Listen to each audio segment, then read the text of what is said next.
I want to talk about Anthony Richardson. Indianapolis, like this whole draft, we saw the Panthers do great things for Bryce Young and really build up around him. We saw the Bears do a lot of favors for Caleb Williams in the draft.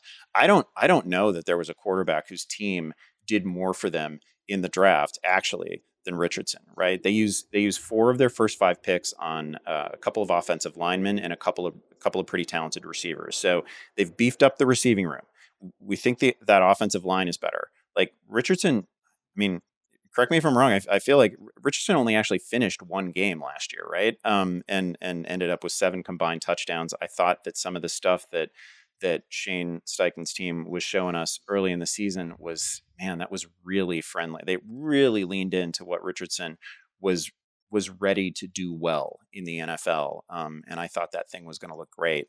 And I know you're bullish on Richardson. So tell me at what point, again, maybe it's week 1, maybe it's week 2, when can we really feel good about this Colts offense? And when will we know if they've really leveled up?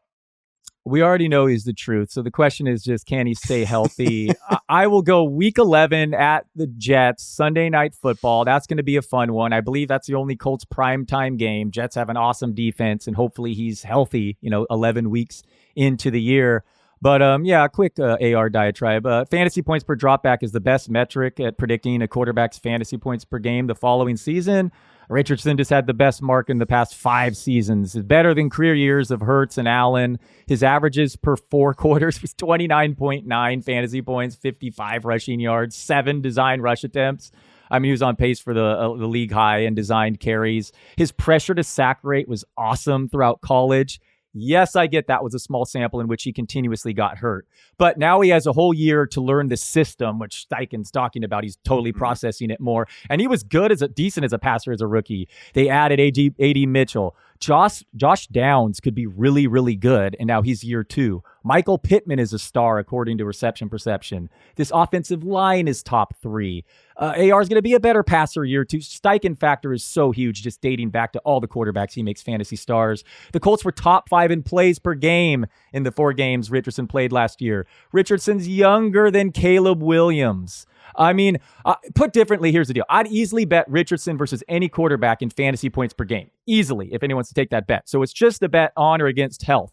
And Jalen Hurts is always battling injuries down the stretch. Some unreported, dating 3-4 years ago. He's constantly battling injuries himself. He's the QB 16 without the tush-push touchdowns last year, and they lost Jason Kelce. Here are Josh Allen's splits without Stephon Diggs. Passing touchdowns per game dropped from 2.1 to 1.1. Yards per attempt, 7.6 to 6.4. Passing yards, 265 to 183 without Diggs. I know there's noise in that, and some of that was Allen being a younger quarterback, but he's lost his best offensive player. Colts have the easiest schedule down the stretch. Number 1, Anthony Richardson. Same as my rank on Anthony Richardson, my number 1 QB.